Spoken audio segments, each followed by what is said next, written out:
বন্ধুরা সকলকে নমস্কার। সকলকে সন্ধ্যা রন্ধনশালায় স্বাগত জানিয়ে আমি আজকে আরেকটা রেসিপি নিয়ে চলে এসেছি। তো আজকে আমি তৈরি করব ইলিশ মাছের রেসিপি।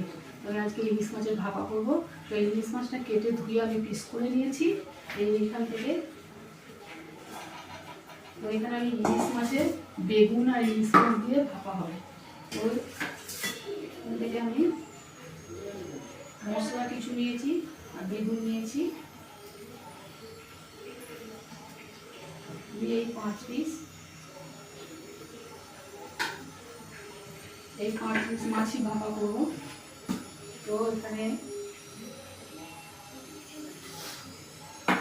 আমি নিয়েছি কালো সর্ষে বাটা, হলুদ সর্ষে বাটা, আর আছে পোস্ত বাটা, আর এখানে শুকনো লঙ্কার গুঁড়ো, হলুদ গুঁড়ো, আর কাঁচা লঙ্কা বাটা, গোটা কাঁচা লঙ্কা, সর্ষের তেল, লবণ, আর দেবো সামান্য একটু জিরের গুঁড়ো।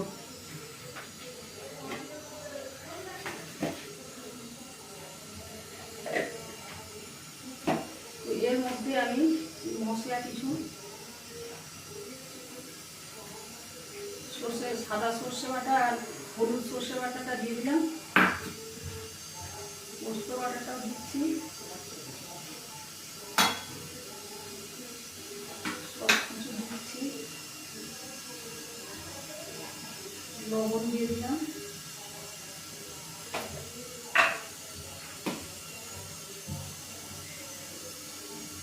জিরের গুঁড়ো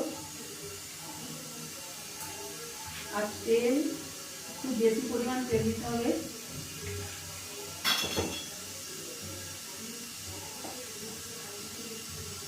মাছটা মশলাতে মাখিয়ে নিচ্ছি। কড়াই জল বসিয়ে দিয়েছি, জলটা গরম হচ্ছে, জল দিয়ে দিলাম।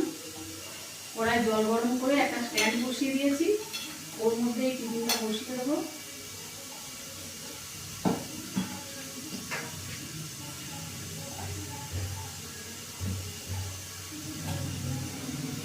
সব মাছেতে ভালো করে মশলা মাখিয়ে নিয়েছি।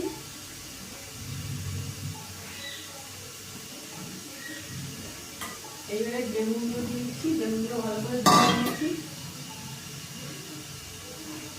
এর মধ্যেও এই দু রকম সর্ষে বাটা, হলুদ সর্ষে, কালো সর্ষে বাটা,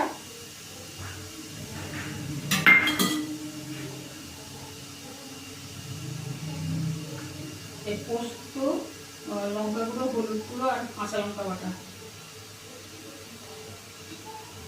এরকম ভাবে নিলাম। কেন একসঙ্গে মাখালে ভালো করে মাখানো হবে না, ওই জন্য আগে মাছটা মাখিয়ে নিয়েছি, তারপরে ওই বেগুনটা মাখিয়ে নিচ্ছি। লবণ দিয়ে দেবো,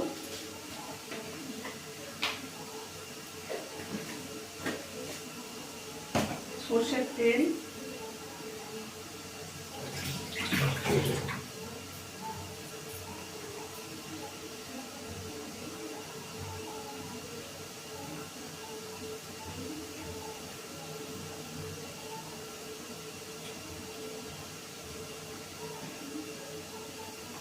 সামান্য একটু জিরের গুঁড়ো,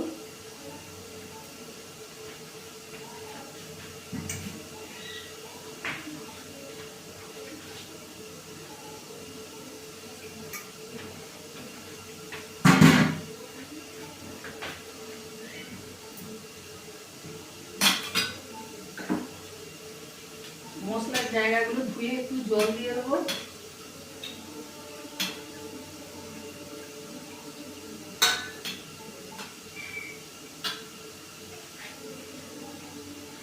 ভালো করে সব মশলাগুলো মাখিয়ে নিয়েছি।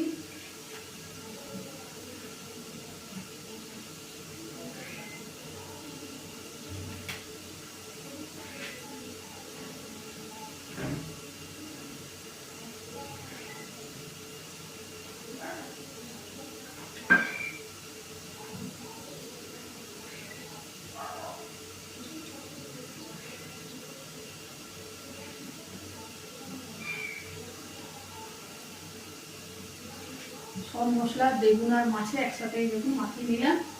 এবারে ওপর থেকে কাঁচা লঙ্কার এই কুসুমগুলো চিড়ে দিয়েছি করে, 4টে কাঁচা লঙ্কা করে দিয়ে দিলাম।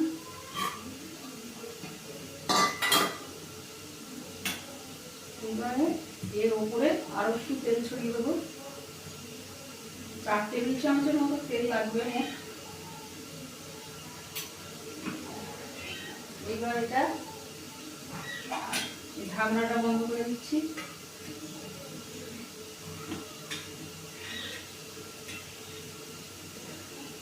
এবারে জল ফুটছে, জলের মধ্যে বসিয়ে দিলাম।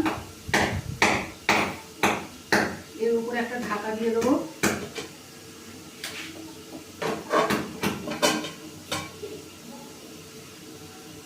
আটা নিয়েটা নিয়ে আয় তো, এই তো সেই আটাটা নিয়ে, যে আটা গুলো ওটা নিয়ে দরকার রে। দিয়ে দিলাম বন্ধুরা, 15 মিনিটের মতো ফুটিয়ে নেবো। তার মাঝে আবার মাছগুলোকে উল্টে দেবো, বেগুনগুলো একটু নেড়ে দেবো, মাছগুলো একটু উল্টে দেবো। আর এই মুখটা একটু ফালিয়েটা হ্যান্ডেলটা ভেঙে গেছে, এখানে একটু বন্ধ করে দিলাম।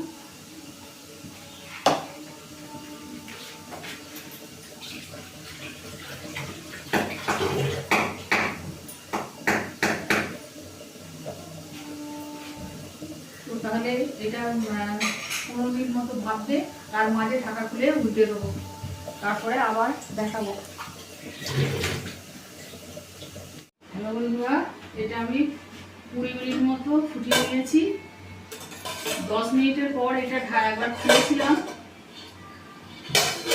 খুলে ঢাকা 10 মিনিটের পর এটা একবার নামিয়ে সব উল্টে দিয়েছিলাম, একটু বেগুন টেগুনগুলো একটু নেড়ে দিয়েছিলাম, তারপরে আবার বসিয়ে দিয়েছি। একটু জলও দিতে হয়েছে, দিয়ে আরো 10 মিনিট ফুটিয়ে নিয়েছি। আশা করছি হয়ে গেছে, খুলে দেখছি।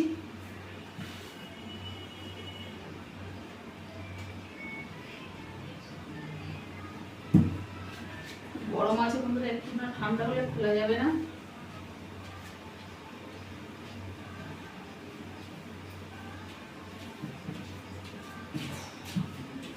একটু না ঠান্ডা হলে খোলা যাবে না, একটু ঠান্ডা হতে হবে।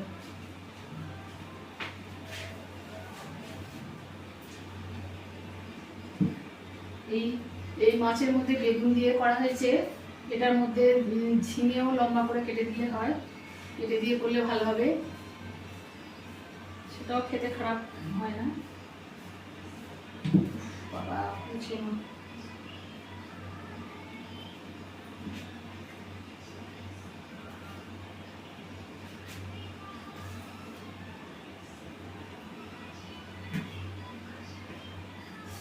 একটু ঠান্ডা না হলে খোলা যাবে না, একটু ঠান্ডা হোক।